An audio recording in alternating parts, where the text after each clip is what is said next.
Hello Taurus and Taurus rising, welcome to your horoscope for the full lunar eclipse in Scorpio, which is happening on the 15th of May if you're in the Northern Hemisphere, or the 16th of May if you're in the Southern Hemisphere with me. On that, you won't see it in the sky because it's about 2 o'clock in the afternoon that the eclipse will be happening, so the Northern Hemisphere gets to watch the visual festival of that beautiful lunation. We'll have to wait until November when it happens in your first house, but that will be a gorgeous moment. Now, Scorpio rules your 7th house of intimate relationships, of lovers, of confidants, of the people closest to you, the ones that you would consider your most sacred relationships. To have an eclipse here brings about a shedding. Now, let's talk about this, and let's talk about this using the planetary aspects and the tarot too, because I think there's some lessons here. Each tarot card is associated with a particular decan of the zodiac. So at 25 degrees of Scorpio, where this lunar eclipse is happening, we have the 7 of Cups. The 7 of Cups is illusionary. The 7 of Cups is the possibilities of emotional fulfillment. 1, 2, 3, 4, 5, 6, 7, but with no actuality happening just yet, with no real results having shown themselves. It's about daydreaming in a lot of ways, almost making no decision because the act of choosing one road is daunting. That's where we have the moon. That's where we have, and we'll see, the eclipse. Opposing that, we have the sun at 25 degrees in Taurus, your first house. The 7 of Pentacles represents this decan, which is success unfulfilled. It's kind of opposing energy where we have laid the soil, we've planted everything, we've planned it to the nth degree, we've worked so hard in the beating sun, and yet nothing's growing.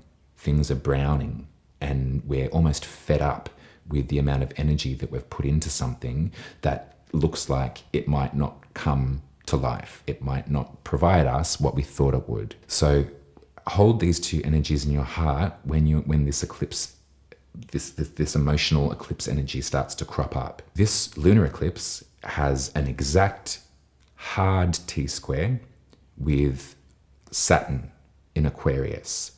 Saturn is the planet of rules and restriction, and in a low vibration, oppression, silencing.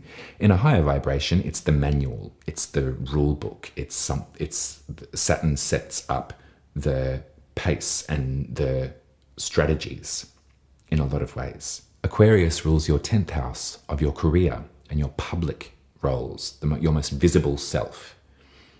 So let's think about this.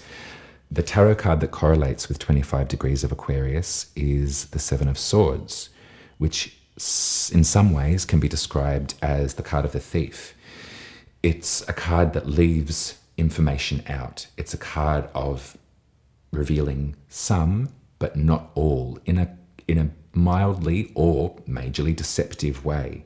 If there's that sense of not being truthful, that you can either feel is being action towards you, or that feeling of zipping your lip and not giving everything away because there are truths that you have to keep to yourself, or that you think you will benefit if you keep them to yourselves. So let's think about those 3 energies in relation to your first house, your house of the soul, your 7th house, your house of the lover, and your 10th, your house of your career and your most public self. What can we see and what can we feel, what can we anticipate that's going to shed and going to reveal and going to move us through in order to get us back on the path that we were destined for? So that's the official tarot reading for those particular points in the zodiac. I also pulled you a private spread just for Taurians, so that will give us more of a shape to what we can maybe expect, or some advice that we can have from spirit in order how best to deal with these energies. In this spread, I got the Chariot, I got the 9 of Cups, and I got the Tower. Now, the Tower has come out for near every sign that I've done this private spread for, which is incredibly validating for me personally because tarot is speaking to me today. The Tower is the perfect card for an eclipse. The Tower is the perfect representation of that intervention from spirit, of knocking down something that was unstable in order to make way for the new, the path that you were supposed to take. The Chariot is the energy of moving ahead, striving ahead in a really youthful, vibrant manner. It's that brilliant capacity to balance light and shade and to charge ahead in order to seek out the truth, in order to seek out wisdom and to find yourself in like a victorious place, to enter the battle, I guess.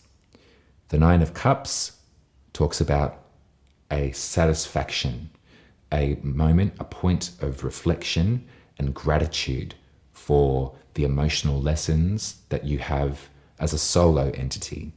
Just by yourself in a moment of quiet contemplation, you can look and think about what you've learned so far on this journey.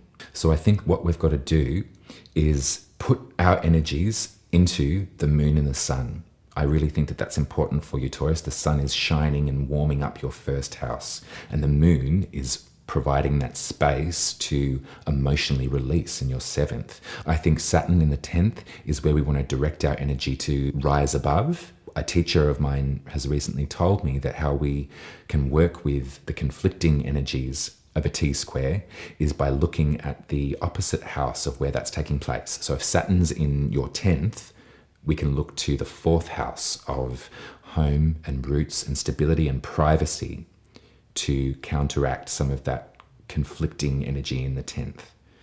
I think that this is a really important time for you, Taurus, to save yourself for these big emotional shifts and changes and releases that are happening in your private world and your intimate circles. I think we can probably set down some of the restrictions that you feel in terms of what people might think about you or the public kind of attitude. In regard to yourself, I think that really we want to work with that 9 of Cups energy, that moment of this is what I know at this point in life, and gosh, I have emotional literacy. God, I can work with this. God, I'm really so satisfied with where I am right now in my heart and soul. And I can move forward. If it's shadow that I need to face, I can do that. I can do that, and I can balance that shadow with light. And I can balance that light with shadow, because that's just as an important an act to master. This eclipse is going to be transcendental in some way for you. And it's going to be a catalyst for the next 12 months when the nodes finally move out of Taurus and Scorpio. That won't happen until July 2023. So all of these lessons and all of these changes, this part of the year is where we set the land and where we feel it and prepare ourselves for more of the same over this bit of time. So really, this part of history that we're all living through is yours, Taurus, and you really owe it to yourself to be self-focused. That's not your style, I understand that. But I'm telling you that that's what you need to do. Your relationships, those that you hold dearest, is where we might start to feel some of this shedding. So allow that to happen and then take control of how that energy can be worked with. Okay, I think I'm going to leave this one here, Taurus. I send you all my love and support. Please head over to my website, umaruby.com. I do offer private tarot readings via Zoom, and I also can read your natal chart if that's an area of learning that you'd like to expand upon.